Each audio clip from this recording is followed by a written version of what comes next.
Hey guys, so part 3 of this Q&A video series that we have going here. I'm not sure when you're watching this in context of the other 2 being posted. I'm not sure how many are in this series because I haven't finished filming it yet, but we're going to do our best to answer as many questions as possible in 10 minutes on this long list of questions and try to do them each justice. So stick with me and let's get going. Matt Parlier, thoughts on Bulgarian style powerlifting routine like the John Broz method? I think it works for the Bulgarians, and it works in the Olympic setting of the John Broz people, and that camp has produced a lot of really strong Olympic lifters. I think what you're really asking is what my thoughts are for that hyperfrequency, the kind of thing where they go every single day, multiple sessions a day sometimes, and John Broz specifically with the maxing your squat in some way, front squat, back squat, max single, or rep work, or something like that every single day.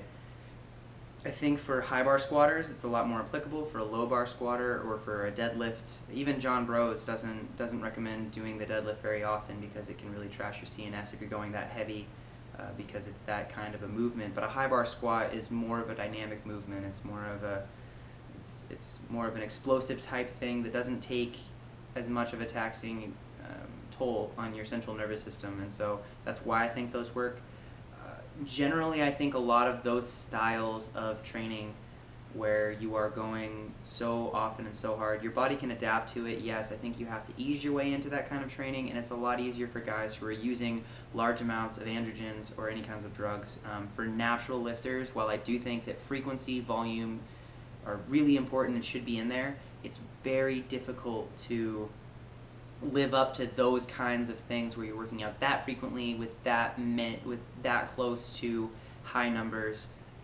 In my experience, my anecdotal evidence, I would say that the best progress comes for unenhanced lifters when they are doing the lifts frequently, but they are doing them in a range that is maintainable and does not burn them out. You cannot recover from 90+% if you're just focusing on the lifts themselves and not doing a whole lot of supplemental work, and it's really difficult to keep that going without some sort of assistance in your recovery. So even if you're doing everything right, those are pretty rough to do unless you have some help. So that's my opinion on that. I guess that's where I stand. Iker Cedeno, do you recommend high frequency, high volume training and periodization for beginners too? Thanks for answering questions, Ben. You're very welcome. I would recommend that if you are a beginner, you stick to the most simple templates you can possibly do and still see progress from. The reason for that is something that I learned from Mike Teixeira and other people who have gotten to higher levels.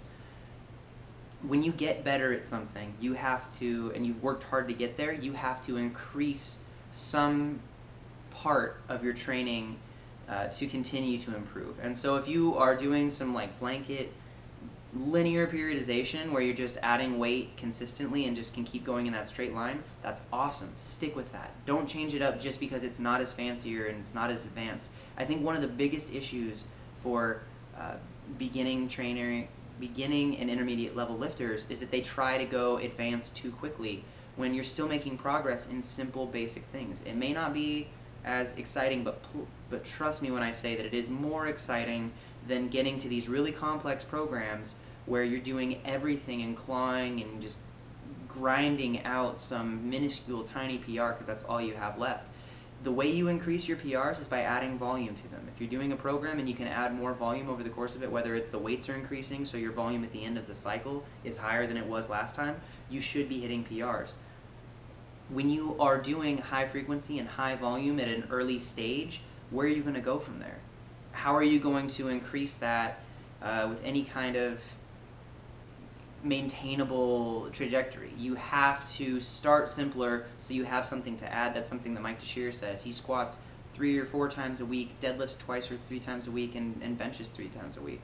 I mean, he has a lot of frequency, a lot of volume, and he said eventually to get better I'm going to have to find room somewhere in that schedule for that, and you don't want to be stuck there until you get to the point where you have to be stuck there. So stick with the simple stuff. Stick with the 5x5. Stick with the blanket, the linear periodization as long as you can, and practice the lifts. Yes, practice the lifts, practice that. But don't worry so much about getting crazy amounts of volume. Get in, do what you have to get better, get out, give yourself something, some room to grow and some room to add, and you're going to see a lot more positive results down the line as well. Brian Hawkins, what sort of prehab work do you do to keep your shoulders healthy? I do have some issues already with my right shoulder. If you guys ever watch my bench presses, when it gets heavier, when I get into the end of rep work, I tend to really tuck in and try to protect the shoulder. That's an old injury. What I do is that I have a lacrosse ball that I put against a wall, and I get in there and I grind everything out. I try to keep my mobility really good through that. I do a lot of dowel work while I'm at work, hold a dowel or a broomstick, and then rotate and do those shoulder dislocations, band pull-aparts, things like that. And I try really hard to make sure that I am thoroughly warmed up before I do any kind of exercising or workout. I think it's, for me personally, I have to get a full body warm-up in before I squat, bench, or deadlift, especially because most of my workouts include those things. Just be really conscious of it, and don't get lazy when things are going well. When things are going well and you're feeling good, that's the most important time to make sure that you're on top of everything that is going on. Because when you're hurting and when you're feeling, when it aches at you and kind of calls your attention to it, that's when you're going to be doing the work. The time when you forget is when you're feeling good. So make sure that you're always staying up on your mobility work and your stretching and keeping your nutrition good and keeping your rest good and keeping everything in check so that it doesn't get to that point where you need to focus on it. Mano Raj, how do you balance everything so well? Lifting, acapella, studies, family, friends, and thanks for being such an inspiration. Thank you for that. It's very kind. To be completely honest, I do struggle to balance all the things. I made a video a little while ago. If you guys wanted to check that out, I think I called it The Time That We're Given, and I gave the analogy of the rock story, where you fill your life with the big rocks, the things that are the most important, and everything else is gravel or sand or water. It's the things that fill in there and fill up all those spaces in between the priorities. But the priorities have to be first, because if you try to do it in the other order, if you try to fill your life with a whole bunch of things that aren't really important to you, then you won't have room to put the big things. And so for me, prioritize. I take that list that you just mentioned, the lifting, acapella, studies, family, friends. I love music, I love lifting, I love my family, I love my friends. I do studying. I don't know if I always love it. If I'm interested in the subject, I love it. But the idea is that you take those, that's your baseline, and you see, how can I fit these all into my day? I have 24 hours in a day, and you can write it down if need be. How much time am I spending for each thing? And that takes a certain level of understanding from the people that you're close to. I know I appreciate that my girlfriend always tries to be understanding that I have all these things that I'm doing, and it's kind of this big juggling act to try to keep everything going. But you have to be open with your communication. You have to approach it in an optimistic mindset where you say, I believe that I can maintain these things, because there's going to be times when it gets too much and you get whelmed or you get overwhelmed, and you want to make sure that you don't ever take that out on the people you're close to. But my personal system is whatever needs my attention the most right now gets the primary amount of my attention, and I can dissipate it after that, but I take care of things as they come. And I do have some bad habits when it comes to trying to keep up with everything, and that's just, you make the bed that you sleep in, the bed that you make yourself, and you have to be accountable for the decisions you make. And when you're trying to keep your life this involved, there are going to be times when you don't meet your own standards and you don't meet the standards of those around you, and you just have to roll with it and be open in your communication and understanding, and hope that they'll do the same with you. Eddie Rosales, how do you handle lifting, school, and work?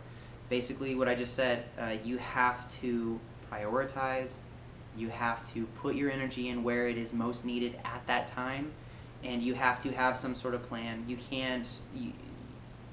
can't live a life that is so all-encompassed and have a lot of things going on if you don't have some basic idea of how they fit together and some sort of pre-planning and system.